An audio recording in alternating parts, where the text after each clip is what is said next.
Não sei se vocês viram, mas a Ashley andou pichando umas paredes por aí. Ixi. Irmãos, vamos começar a nossa EBD.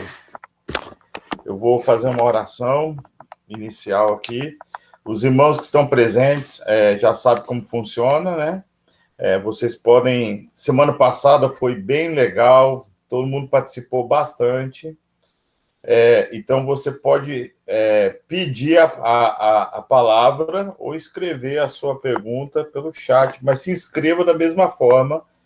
Se quiser falar, emitir uma opinião, fazer alguma pergunta, ok? Então, nós estamos nesse processo aí sobre a doutrina de Jesus. Semana passada nós tivemos uma aula extraordinária com Simon, né? E hoje nós vamos falar sobre, Márcio me corrija se eu estiver errado, sobre...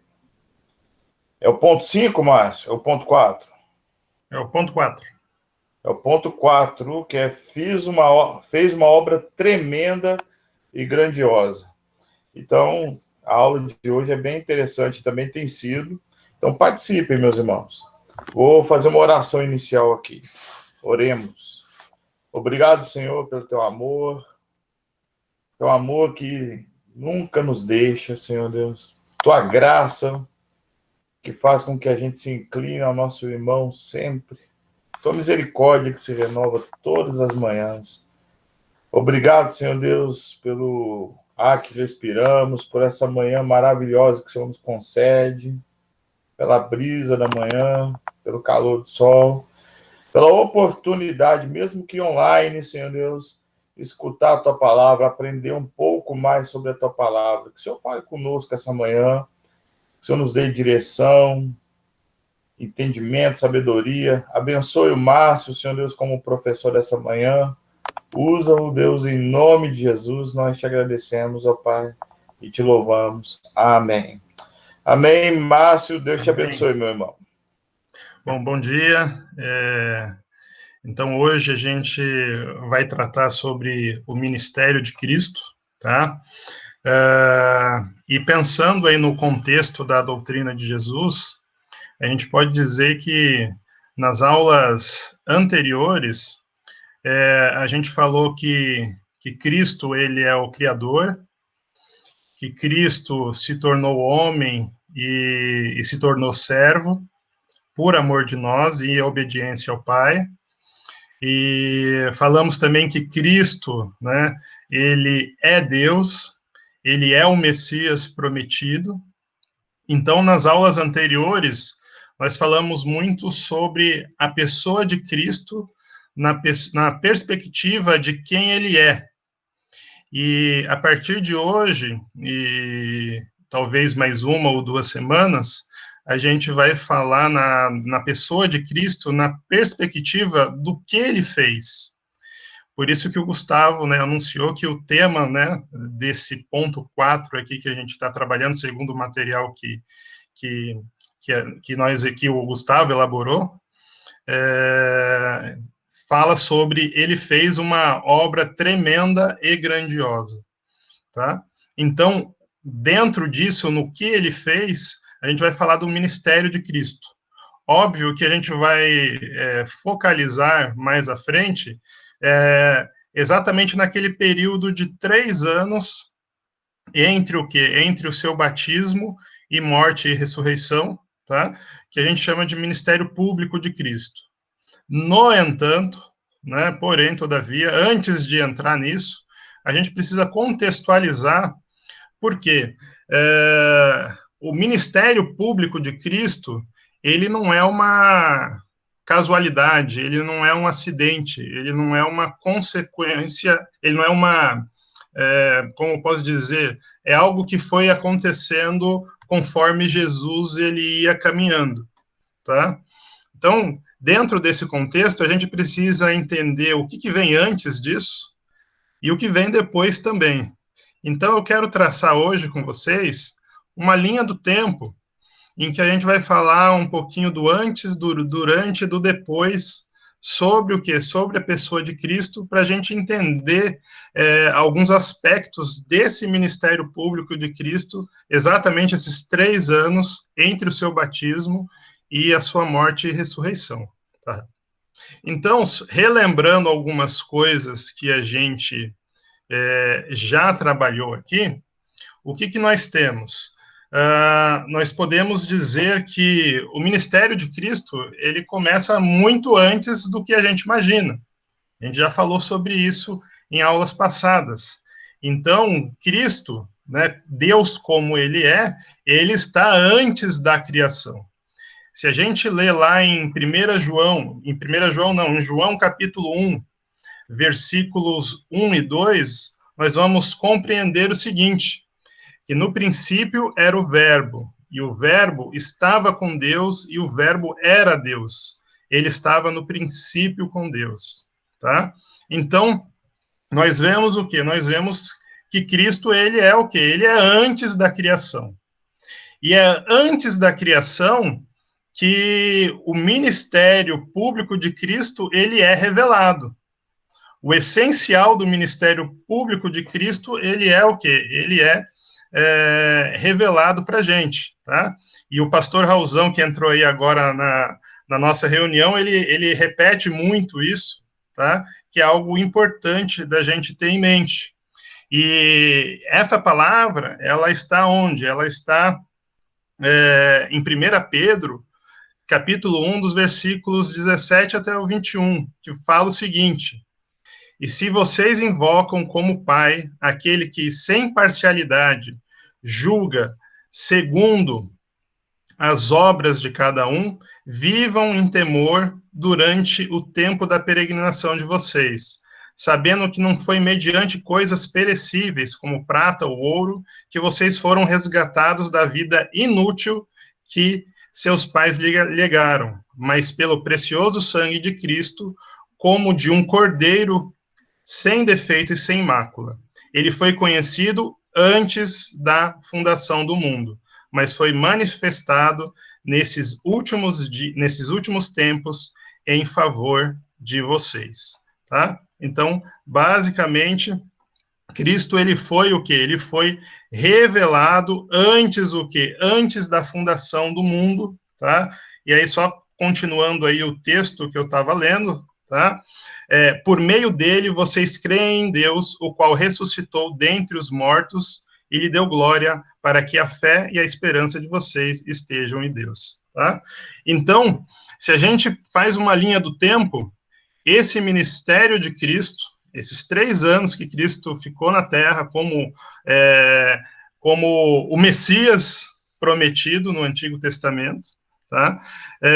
Ele o quê? Ele foi anunciado antes da criação do mundo, antes da fundação do mundo, tá? Lá na eternidade, Deus o quê? Deus preparou a sua prova cabal de amor pela humanidade, ok? Agora, seguindo, nós vamos falar um pouquinho sobre o quê? Sobre a criação. Cristo, ele também estava na criação, tá? Então, na criação, nós vemos o quê? Nós vemos Deus criando todas as coisas e vemos Deus criando principalmente ali o homem, tá? Então, só para a gente pegar aí alguma base bíblica sobre isso, seguindo o texto lá de João capítulo 1, fala o seguinte, né? Que além de Cristo ser o verbo, todas as coisas foram feitas por ele, e sem ele, nada do que foi feito se fez. Tá? Então, nós vemos que Cristo ele também está presente na criação. Tá? Então, olha só que coisa interessante. Lá em Gênesis, a gente costuma ler o seguinte, e Gênesis é o quê? Gênesis 1 é um capítulo muito conhecido. Tá? Nós vemos o seguinte: e disse Deus, façamos o ser humano a nossa imagem, conforme a nossa semelhança, tenha ele domínio sobre os peixes do mar, sobre as aves dos céus, sobre os animais domésticos, sobre toda a terra e sobre todos os animais que rastejam pela terra. Assim Deus criou o ser humano à sua imagem, a imagem de Deus o criou, homem e mulher os criou. Gênesis 1, 26 e 27. Tá? Então, Cristo, né, como o quê? Como João, capítulo 1, versículo 3, fala que todas as coisas foram feitas por ele, Cristo também estava lá na criação, ok? E ele o quê? E ele criou, tá? O ser humano conforme a sua imagem, conforme a sua semelhança, homem e mulher foram criados. E o interessante da criação do homem é que dia após dia Deus falava que tudo que ele criava era bom. E em específico, no sexto dia, Deus fala o seguinte, que é o último versículo de Gênesis 1. Deus viu tudo o que havia feito, e eis que era muito bom. Então, depois da criação do homem, Deus, ele o quê? Ele exclama, né? Ele vê aquilo e fala, muito bom, tá? Porque ele acabara de criar um ser à sua imagem e a sua o quê? E a sua semelhança. E o interessante disso é você pensar o quê? Você pensar que Deus, ele criou o quê? Criou tudo e pôs sobre o quê? Sobre o domínio do homem, tá? Colocou o homem no jardim, né? No paraíso, e Deus colocou lá no paraíso algumas coisas ali à mão do homem. Né? Nós vemos que tinha duas árvores especial lá no Jardim do Éden. A primeira delas é a árvore da vida eterna e a segunda a árvore do conhecimento do bem e do mal. Só que a segunda árvore, Deus falou para o homem não comer. Tá? Mas ele tinha acesso às duas árvores. Tá? Sobre a árvore, o que? Da árvore da vida, ele não fala nada, tá? Mas ele fala para o homem não comer da árvore do bem e do mal. E é exatamente essa árvore, né, do fruto dessa árvore, que o quê? Que o homem, ele come. E ao comer, ele fica o quê? Ele fica separado de Deus pelo pecado de desobediência. E a partir daí a gente vê o quê? Que a humanidade, ela caminha paulatinamente para sua o quê? Para sua corrupção, né? Até que lá em Gênesis, a partir do capítulo 6 ou 7, se eu não me engane, Deus começa a falar do dilúvio e fala como o coração dele está apertado, porque o homem, ele planeja o mal desde a sua, o quê? Desde a sua mocidade. Então, isso foi o que foi perdido, tá? O homem do Éden, ele é totalmente diferente do homem de hoje, tá? Porque o homem, ele não foi feito para o mal, tá? O fruto da desobediência é que gerou mal no homem, e a partir o que? E a partir desse o que? Elemento, tá? Toda a humanidade, ela foi o que? Ela foi corrompida. Então, durante o que? Durante a antiga aliança, Deus, ele começa a revelar o que estava já escrito na eternidade, que era o perdão, tá? Para o homem que se perdeu lá no Éden ao comer o fruto, né, da árvore proibida. Então, lá em Isaías 53, a gente tem o quê? A gente tem uma figura, tá? Do que realmente é essa promessa, o quê? A promessa do Messias, a promessa de alguém que viria o quê? Como expiação pelos nossos pecados, para nos libertar dos nossos pecados. Então, Isaías 53 começa assim: quem creu em nossa pregação, e a quem foi revelado o braço do Senhor, porque foi subindo como um renovo diante dele e como raiz de uma terra seca. Não tinha boa aparência, nem formosura. Olhamos para ele, mas não havia nenhuma beleza que nos agradasse. Era desprezado e o mais rejeitado entre os homens. Homem de dores e que se sabe de dores e que sabe o que é padecer. E como um de quem os homens escondiam o rosto, era desprezado, e dele não fizemos caso algum. Deixa eu continuar aqui, acho que cortou aqui a publicação. Aí ele diz, continuando o texto, certamente ele tomou sobre si as nossas enfermidades, e as nossas dores levou sobre si, e nós o considerávamos como aflito, ferido de Deus e oprimido. Mas ele foi traspassado por causa das nossas transgressões e esmagado por causa das nossas iniquidades. O castigo que nos traz a paz estava sobre ele, e pelas suas feridas fomos sarados. Então, durante a antiga aliança, né, Deus revela o quê? Deus vai revelando detalhes de quem ele enviaria ao mundo, tá? Para o quê? Para libertar o homem do pecado, tá? Para ser expiação pelo quê? Pelo pecado de todo o quê? De toda a humanidade, tá? Então, na antiga aliança, nós temos dois aspectos dessa pessoa, que é a pessoa de Cristo, que é a pessoa do Messias.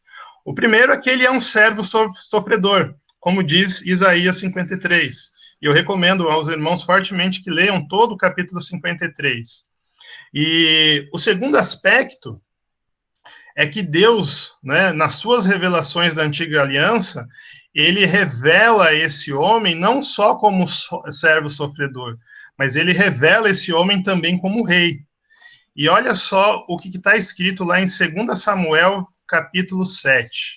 Vou colocar aqui para os irmãos. 2 Samuel, capítulo 7, a partir do versículo 8. Né, Deus diz assim: agora diga ao meu servo Davi, assim diz o Senhor dos Exércitos: eu tirei você das pastagens e do trabalho de andar atrás das ovelhas, para que você fosse príncipe sobre o meu povo Israel. Estive com você por onde quer que você andou, e eliminei todos os seus inimigos diante de você. Engrandecerei o seu nome, como só os grandes têm na terra. Prepararei um lugar para o meu povo, para Israel, e o plantarei para que habite no seu lugar e não seja mais perturbado. E jamais... peraí, deixa eu copiar aqui o resto, para ler aqui para vocês, tá? E jamais os filhos da perversidade o afligirão, como no passado, desde o dia em que mandei que houvesse juízes sobre o meu povo de Israel. Eu lhes darei descanso de todos os seus inimigos. O Senhor também lhe faz saber que ele, o Senhor, fará uma casa para você. E aí o texto segue, seguindo aqui o texto, tá? Deus fala o seguinte: quando seus dias se completarem, você descansará com os seus pais, então farei surgir depois de você o seu descendente, que procederá de você, e estabelecerei o seu reino. E o texto segue. Aí Deus continua: este edificará um templo em meu nome, e eu estabelecerei para sempre o trono do seu reino. Eu lhe serei por pai, e ele me será por filho. Se vier a transgredir, eu o castigarei com varas de homens e com açoites de filhos de homens. E aí o texto segue na mensagem falando o seguinte: mas a minha misericórdia não se afastará dele, como a retirei de Saul, a quem tirei de diante de você. Quanto a você, a sua casa e o seu reino serão firmados para sempre diante de mim, e o seu trono será estabelecido para sempre. Então, nessa passagem de 2 Samuel, capítulo 7, de 8 a 16, Deus está falando de um descendente de Davi. E se a gente faz uma leitura superficial desse texto, a gente vai ver que essa palavra ela se cumpre muito bem na vida de Salomão, seu filho. Tá? A gente vai ver que essa palavra se cumpre parcialmente ali na vida de Salomão.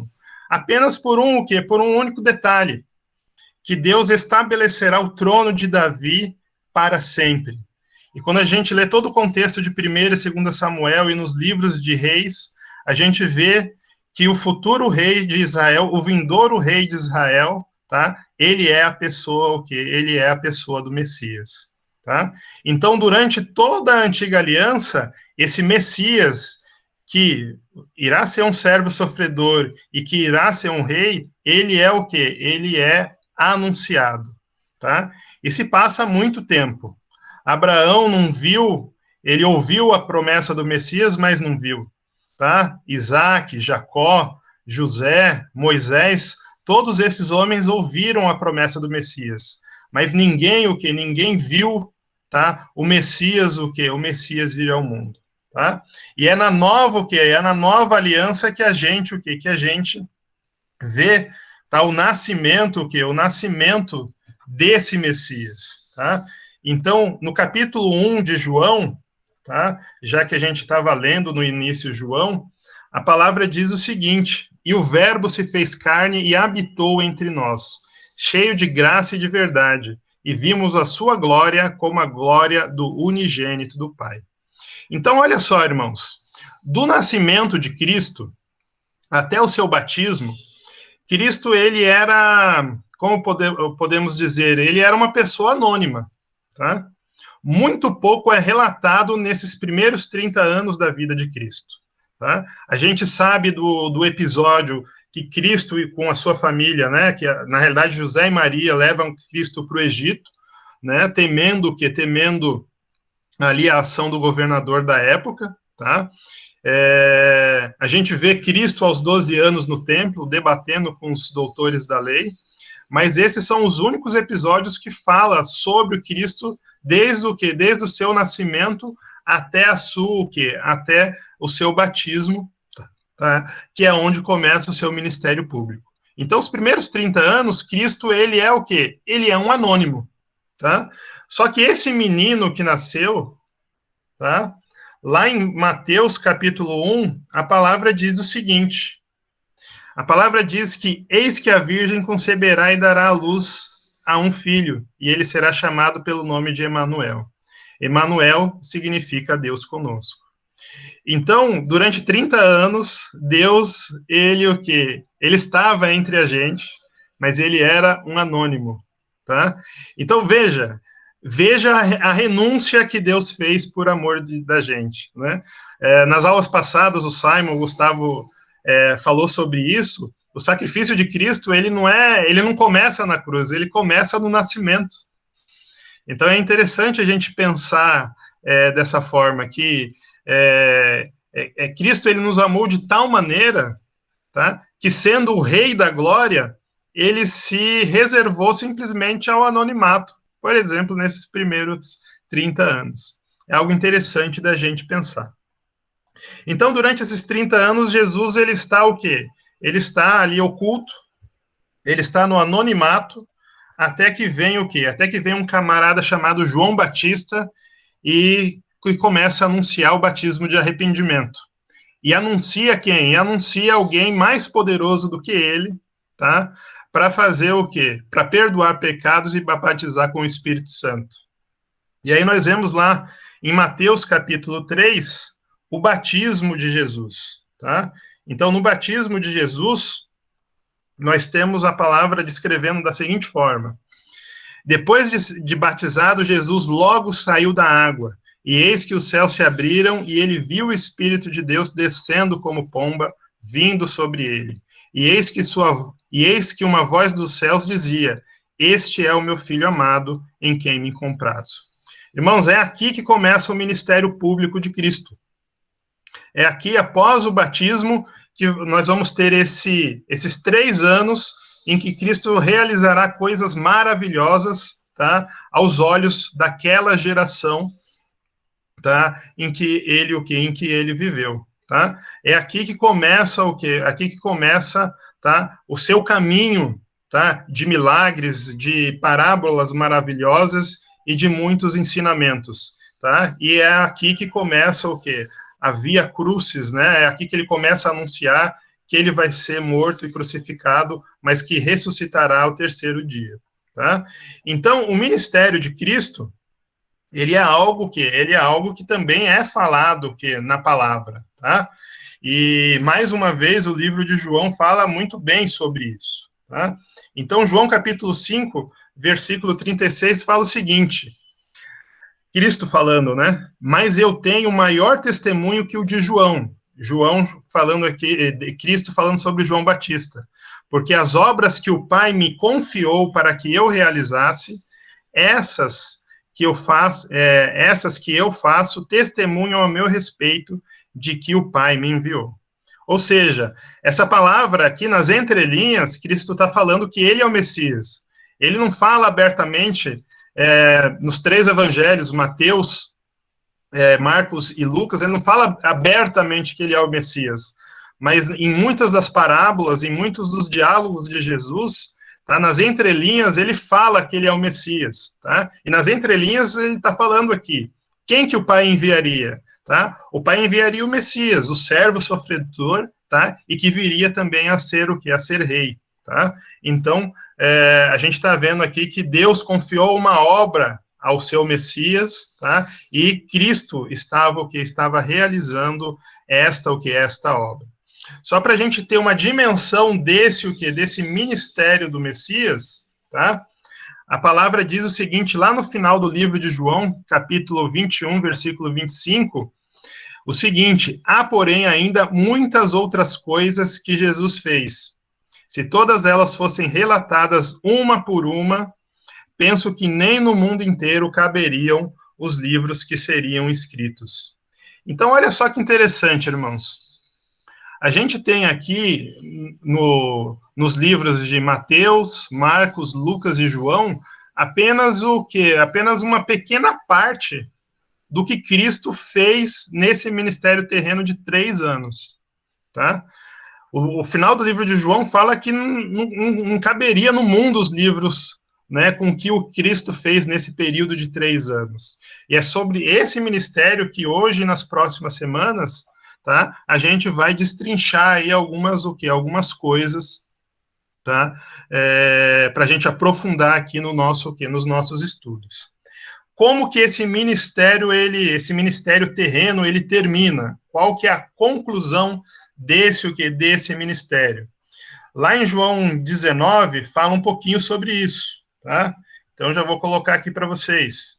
Em João 19, fala o seguinte, versículos 28, 29 e 30.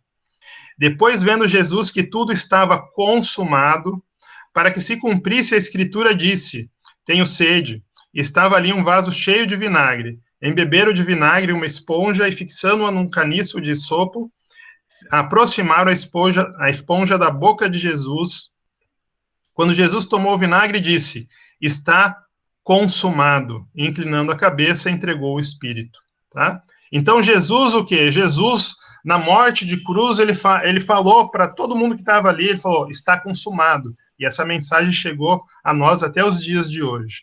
Então, entre o batismo e a sua morte de cruz, tá? Cristo, ele cumpriu o que foi descrito lá na eternidade, antes da fundação do mundo, tá? Que era o perdão, tá? Para toda a humanidade do pecado, da corrupção aí da humanidade, tá? Essa conclusão, ela é descrita com alguns detalhes em outras passagens. Se a gente vai ali em Mateus 27, fala o seguinte, e Jesus, clamando outra vez em alta voz, entregou o Espírito. Nesse momento, o que aconteceu? Eis que o véu do santuário se rasgou em 2 partes de alto a baixo. A terra tremeu e as rochas se partiram. Tá? Então, nós vemos aqui que o ministério de Cristo, a conclusão do ministério de Cristo, além de consumar uma obra, ela dá início a outra. Porque nesse momento, o Cristo, ele acaba com o ministério do templo. Ele acaba com o sacerdócio levítico. E ele inaugura uma nova era na história da humanidade. Tá? Em que a gente não precisa mais mais do sacerdote, porque ele é o sacerdote, ele é o sumo sacerdote, e ele é o que intermedia, ele é o que intercede por Deus, por nós e pelos nossos pecados, tá? E como o próprio Cristo, né, disse aí durante o seu ministério, tá? A gente vai ter aí também a sua ressurreição logo em seguida ali no capítulo 28 de Mateus. Mas o anjo, dirigindo-se às mulheres, disse, não tenham medo, sei que vocês procuram Jesus, que foi crucificado. Ele não está aqui, ressuscitou, como tinha dito. Venham ver onde ele jazia. Então, olha só, irmãos, o ministério de Cristo, ele foi um ministério muito rico. Começou entre o seu batismo e terminou na sua morte e ressurreição. E se a gente está acompanhando a linha do tempo, tá? Conforme a palavra nos descreve, a gente começa a perceber que o ministério de Cristo ele não foi um acidente. Ele não aconteceu sem planejamento. A gente começa a ver que desde lá da eternidade, antes da fundação do mundo, os eventos eles vão se encaixando de maneira o quê? De maneira perfeita, tá? Então nós vemos que esse ministério público de Cristo é algo que foi o quê? Algo que foi imaginado no coração de Deus antes da fundação do mundo, lá na eternidade, por amor, o quê? Por amor da humanidade, por amor de nós, tá? E o que acontece após a ressurreição de Cristo? A gente consegue dizer, tá? Porque após a ressurreição de Cristo é o momento que nós estamos vivendo. E isso tem o quê? Isso tem alguma ligação com o ministério, né, terreno de Cristo? Tem sim. E a gente vai verificar que no ministério terreno de Cristo, Cristo fala sobre isso, tá? Lá em João capítulo 14, Cristo fala o seguinte: na casa de meu pai há muitas moradas. Se não fosse assim, eu já lhes teria dito, pois vou preparar lugar para vocês, e quando eu for e preparar um lugar, voltarei e os receberei para mim mesmo, para que onde eu estou, vocês estejam também. Então, olha só que coisa interessante. No ministério terreno de Cristo, Cristo ele fala que voltaria para o Pai e que prepararia lugar para a gente. E depois de preparar esse lugar, ele voltaria outra vez. Ou seja, durante o ministério terreno de Cristo, ele o quê? Ele anuncia, tá? Que ele voltará uma segunda vez, e quando ele voltar, tá? Ele vai o quê? Nos levar para um lugar que nós estaremos com ele, o quê? Eternamente, tá? E durante o quê? Durante o seu ministério, como eu já disse aqui, que o véu, o quê? Que o véu se rasgou, tá? Após a ressurreição, né, após Cristo ressuscitar, ele inaugura um período muito interessante que a gente vai ver lá em Romanos 8, que diz o seguinte: quem os condenará? É Cristo Jesus quem morreu, ou melhor, quem ressuscitou, o qual está à direita de Deus e também intercede por nós. Tá? Então, Cristo, quando estava conversando com os discípulos a partir ali do capítulo 14 de João, falando sobre a morada que ele prepararia para a gente, tá? Após a sua ressurreição, tá? Ele vai para o Pai, ele está à destra do Pai, à direita do Pai, intercedendo por nós. Tá? E esse papel de intercessão é exatamente o papel que o sumo sacerdote fazia no templo. Tá? Ele intercedia pelo povo, né, perante Deus, no Santo dos Santos. Tá? Só que o templo, o ministério do templo, ele acabou. Tá? O ministério do templo, ele foi o quê? Ele foi descontinuado, tá? Assim que o véu, o quê? Assim que o véu se rasgou. E aí, quem que assume esse papel de sumo sacerdote? É exatamente o quê? É exatamente o Cristo que ressuscitou e que foi aos céus, né? Ficar à direita de Deus. Hebreus 4:14 diz o seguinte: tendo, pois, Jesus, o Filho de Deus, como grande sumo sacerdote, que adentrou os céus, conservemos firmes a nossa, o que é a nossa confissão.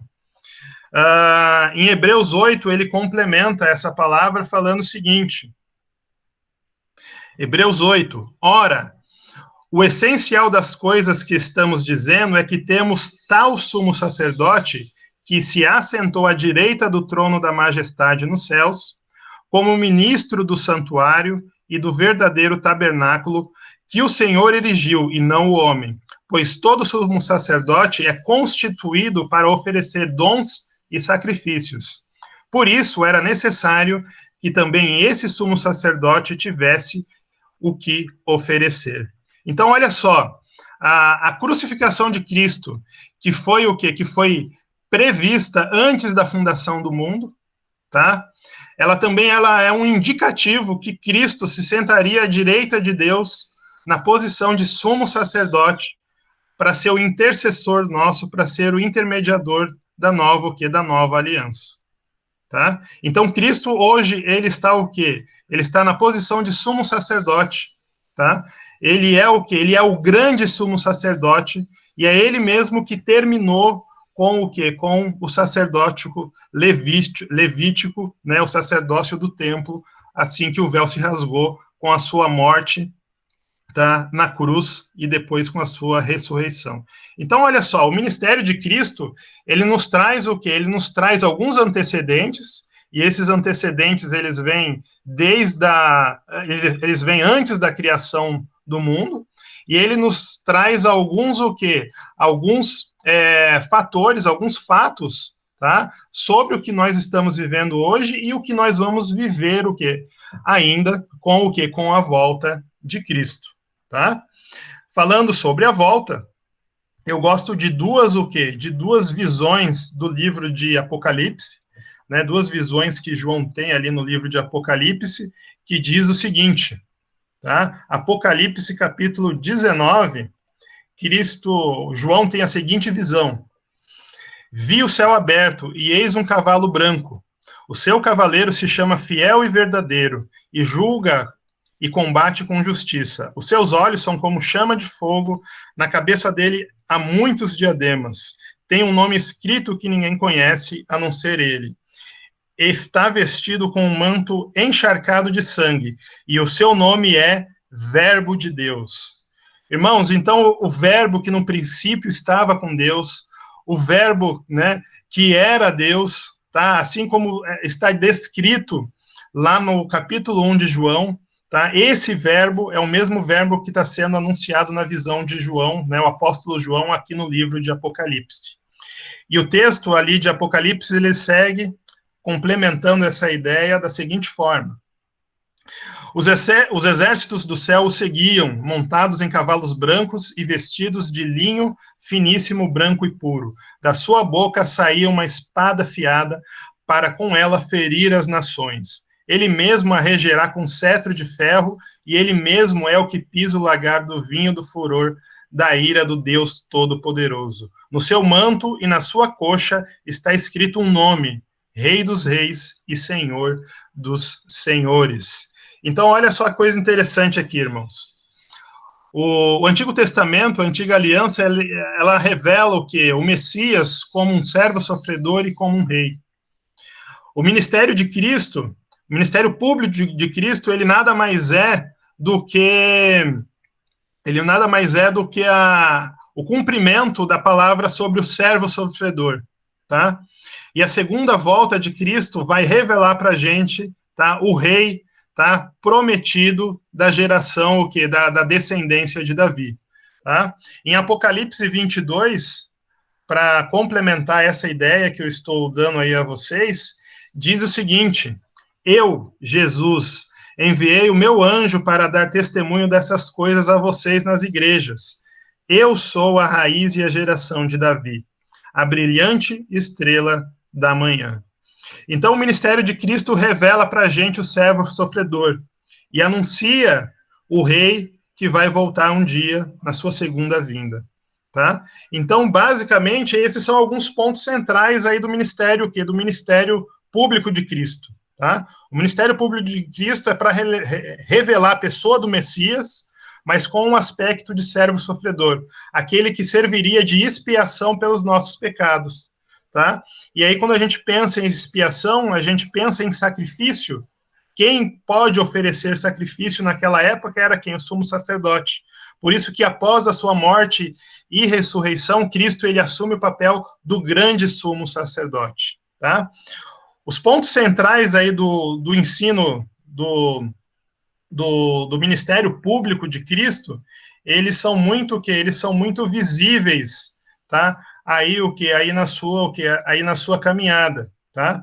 Então a gente vê essas questões em diversas passagens quando Cristo fala, tá?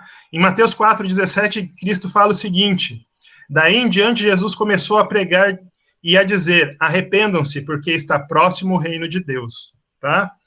Em Mateus 10:7, Jesus fala para os seus discípulos: pelo caminho preguem que está próximo o reino de Deus. Mais uma vez, Marcos 1:15, tá? O que Cristo fala? Ele dizia: o tempo está cumprido e o reino de Deus está próximo. Arrependam-se e creiam no evangelho, tá? Então, a pessoa do Messias que estava prometida lá no Antigo Testamento, tá? Essa pessoa de Cristo, o ensino dela está baseado no quê? No arrependimento dos pecados, ok? E na aceitação de que Cristo, ele é o Messias, e sendo o Messias, tá? Ele faria o quê? Ele faria um sacrifício como servo sofredor, assim como está descrito lá em Isaías, ali em Isaías 56, tá? Nós vemos o quê? Outro ponto central, tá? E que está ligado com tudo isso. Mateus 18:11 fala o seguinte: porque o Filho do Homem veio salvar o que estava perdido, tá? Marcos 2:17 fala o seguinte, tá? Só para a gente ir complementando essas ideias. Tendo ouvido isto, Jesus lhes respondeu: os sãos não precisam de médico, e sim os doentes. Eu não vim chamar justos, e sim pecadores. Então nós vemos o quê? Nós vemos que o ministério de Cristo, tá?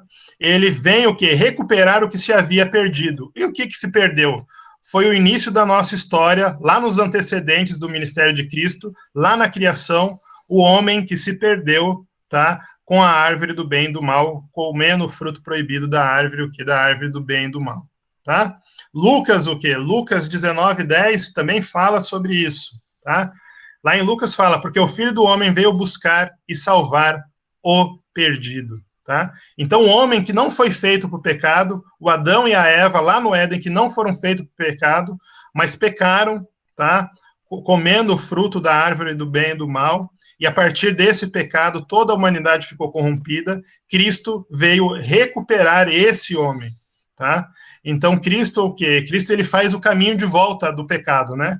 Então, o homem que era puro, ingênuo, tá? E que foi feito para a glória de Deus e agora se encontra corrompido, Cristo, ele vem para fazer o caminho inverso, tá? Ele vem para regenerar o homem e para pôr o homem no lugar aonde o que aonde ele deveria estar, que é um ser à imagem e semelhança de Deus, criado para o quê? Para a glória de Deus, tá? Eu costumo dizer que alguns diálogos de Cristo revelam muito mais do que a interação de Cristo com a multidão e às vezes até que muitos dos seus milagres, porque nos diálogos particulares de Cristo, Cristo revela algumas coisas que ele não revela assim publicamente, porque ele falava muito em parábolas. E um dos diálogos que eu gosto bastante é o diálogo de Cristo com a mulher samaritana, porque nesse diálogo Cristo revela uma coisa que você não encontra em nenhum dos evangelhos, tá? Lá em João 4:25 e 26, Cristo fala assim com a mulher samaritana. A mulher respondeu: eu sei que virá o Messias, chamado Cristo. Quando ele vier, nos anunciará todas as coisas. Então Jesus disse: eu sou o Messias que está falando com vocês. Tá? Então, irmãos, já são 10h43, tá? Então, essa é uma introdução sobre o quê? Sobre o ministério de Cristo, tá?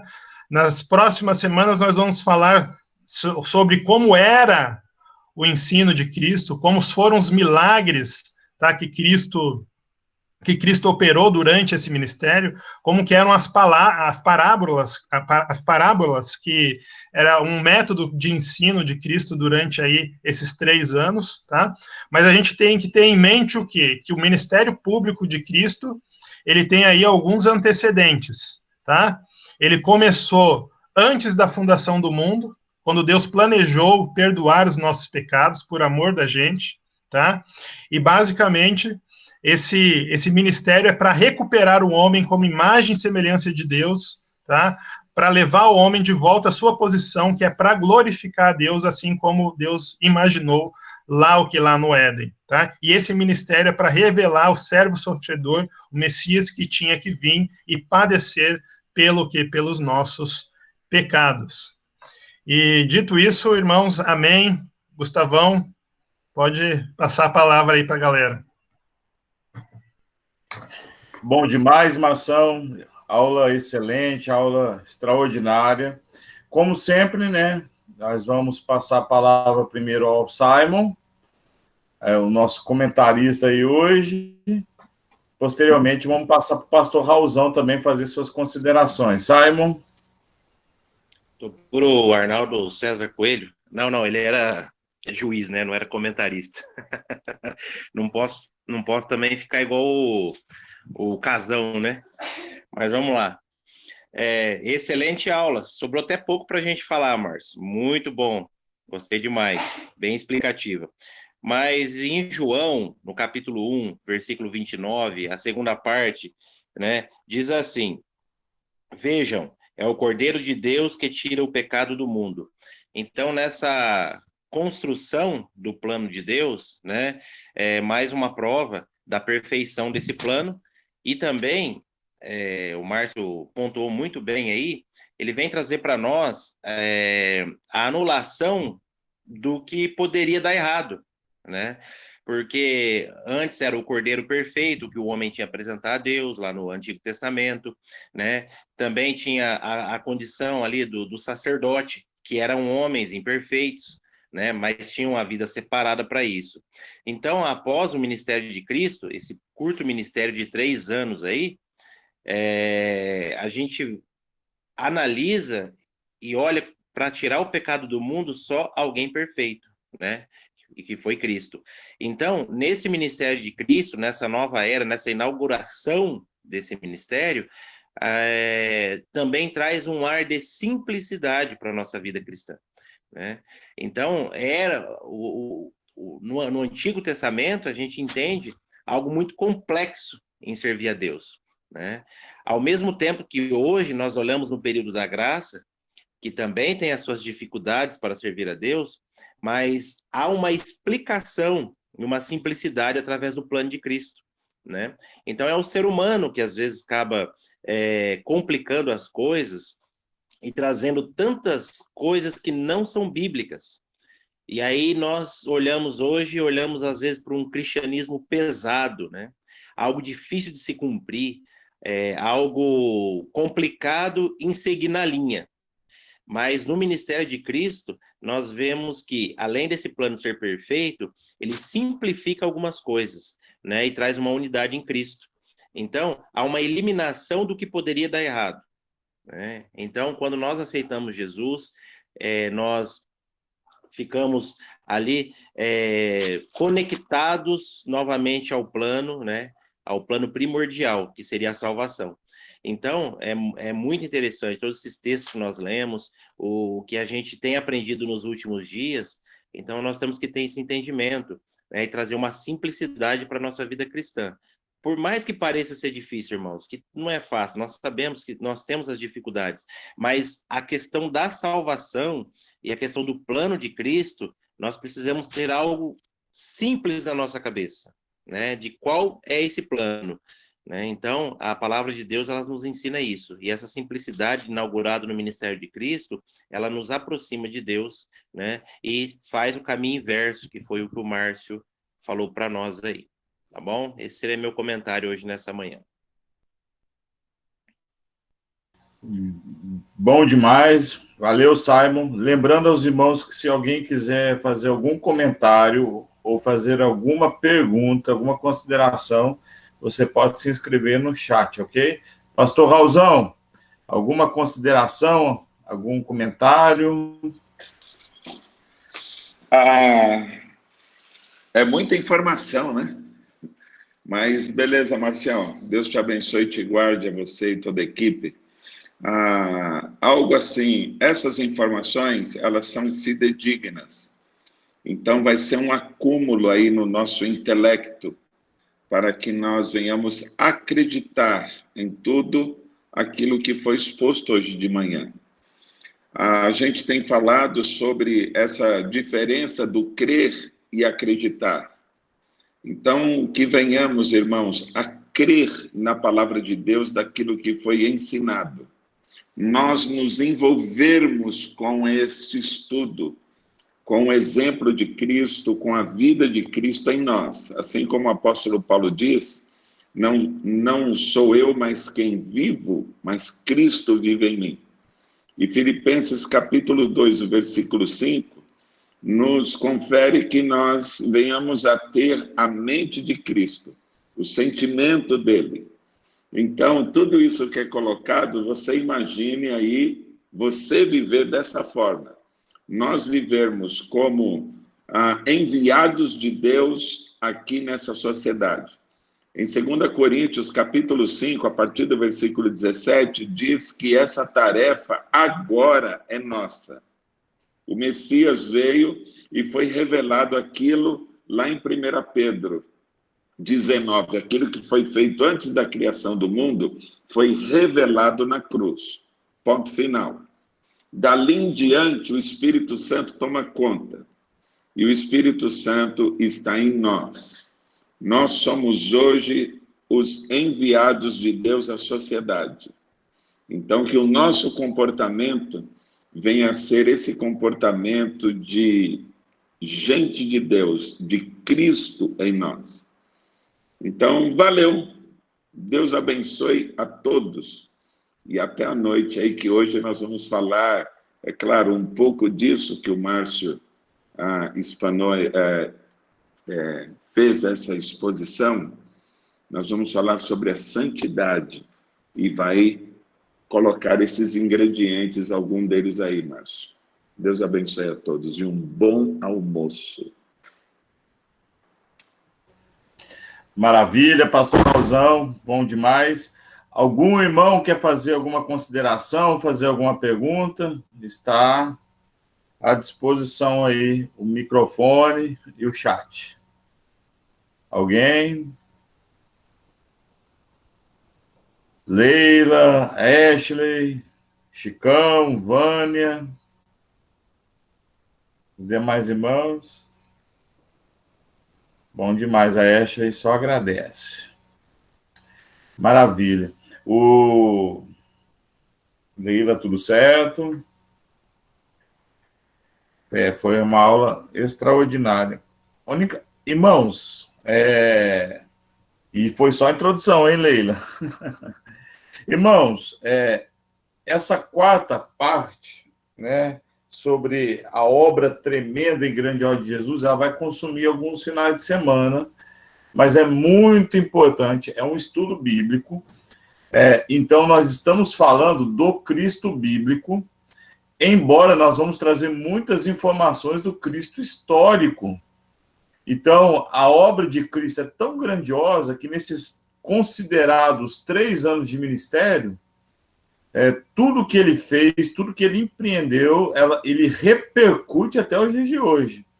E olha que a Bíblia fala de 35 milagres, embora o que o Márcio leu em João, capítulo 21, versículo 25, diz que não caberiam livros em todo o planeta se cada milagre, cada ação de Jesus fosse relatado. E eu imagino que foi muitas coisas. Foram coisas grandiosas, foram coisas extraordinárias. Eu acredito que não foi somente esses 35 milagres, mas diariamente eram muitos milagres. Eu acho que eram amostras de milagres que eram frequentes, né? Coxo, cego, surdo, leproso, mortos sendo ressuscitados, além de pães e peixes sendo multiplicados e tudo mais. Então, nós vamos aprofundar, como o Márcio falou, em cada uma dessas situações e ver a relevância de cada uma delas. Nós vamos ver, por exemplo, que nem todo fariseu era inimigo de Jesus, né, e que Jesus fez coisas maravilhosas na vida de alguns fariseus e não de um fariseu. Que Jesus, por exemplo, na luta contra a injustiça e corrupção, ganha o coração do chefe deles, como Zaqueu, por exemplo. Então, a conversão de Zaqueu é um desmonte de uma corrupção, de uma rede de corrupção, porque ele era o chefe dos publicanos.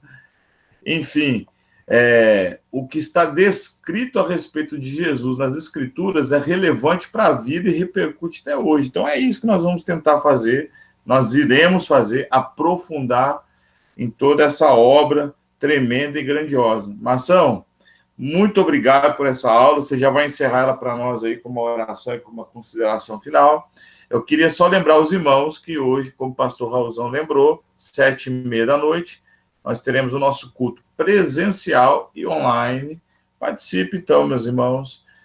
Tem sido bênção. E às 15h nós estaremos na porta da igreja, também em um tempo de intercessão pela nossa cidade. Ok, meu irmão? Meus irmãos, aliás, Deus abençoe a vida de vocês e eu passo a palavra ao Márcio para ele fazer o encerramento. Bom, obrigado, Gustavão. Então, vamos encerrar aí com uma oração e que Deus esteja nos capacitando a cada dia mais para aprender da sua palavra, e não só aprender, mas praticar também. Amém? Pai, te damos graças, Senhor, por mais esse dia de vida.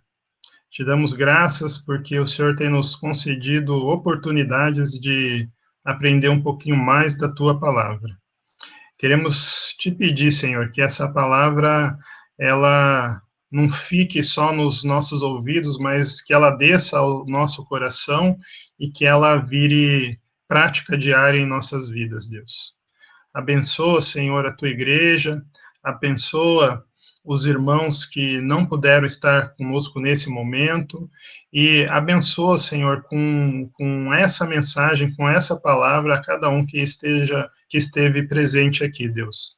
Que essa palavra possa fazer diferença nas nossas vidas e que possamos sempre, de forma fidedigna, apresentar o Cristo como o Messias, assim como o Senhor nos apresentou, Deus. Nos dá um domingo na tua presença, Senhor, e nos livra do mal, Senhor, e nos ajuda, Senhor, a proclamar as tuas palavras, a ser as tuas testemunhas, Deus. É assim que eu oro, clamando, Senhor, por um ótimo domingo e pelo reavivamento, Senhor, das nossas vidas e da sua igreja, Deus. É assim que eu oro, em nome de Cristo. Amém. Amém. Obrigado. Deus abençoe, meus irmãos. Tenham todos um ótimo dia. Fiquem na paz.